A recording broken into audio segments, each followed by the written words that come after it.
వరాహ అవతారం. వరాహ అవతారం, వరాహము అంటే పంది రూపం. హిందూ పురాణాల ప్రకారం త్రిమూర్తులలో విష్ణుమూర్తి లోకపాలకుడు.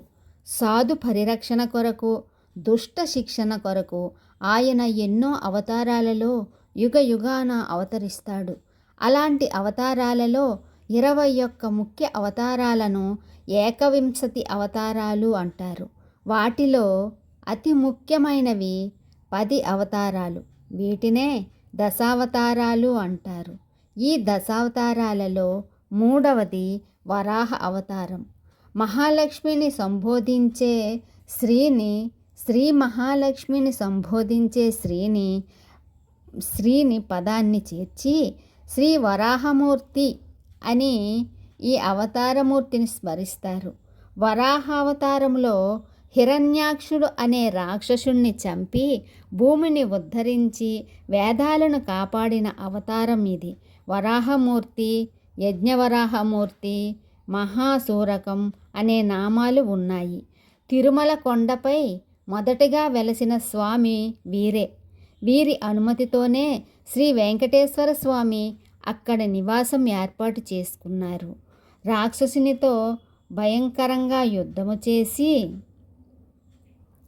చక్రాయుధముతో వాటిని సంహరించి భూమాతని జలంపై నిలిపిన స్వామి.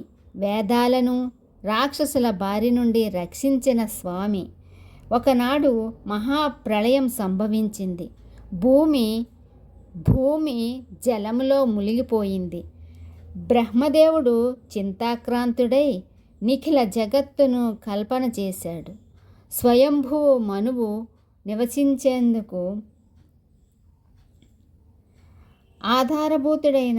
ఆధారభూతమైన భూమి ఇప్పుడు లేకుండా పోయిందే అని భావిస్తూ సర్వభూతాంతరాత్ముండైన పుండరీకాక్షుని స్మరించాడు.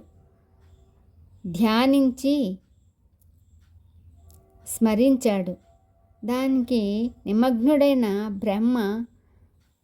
నిమగ్నుడైన బ్రహ్మ నాసిక నుంచి అంటే ముక్కు నుంచి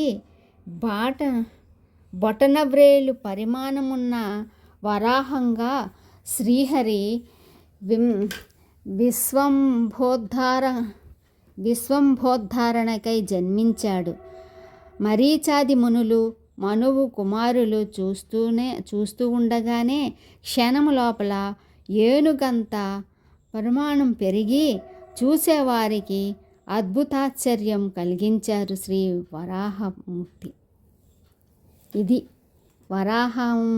వరాహావతారం అంటే ఇదే. వరాహావతారం కథ ఇది.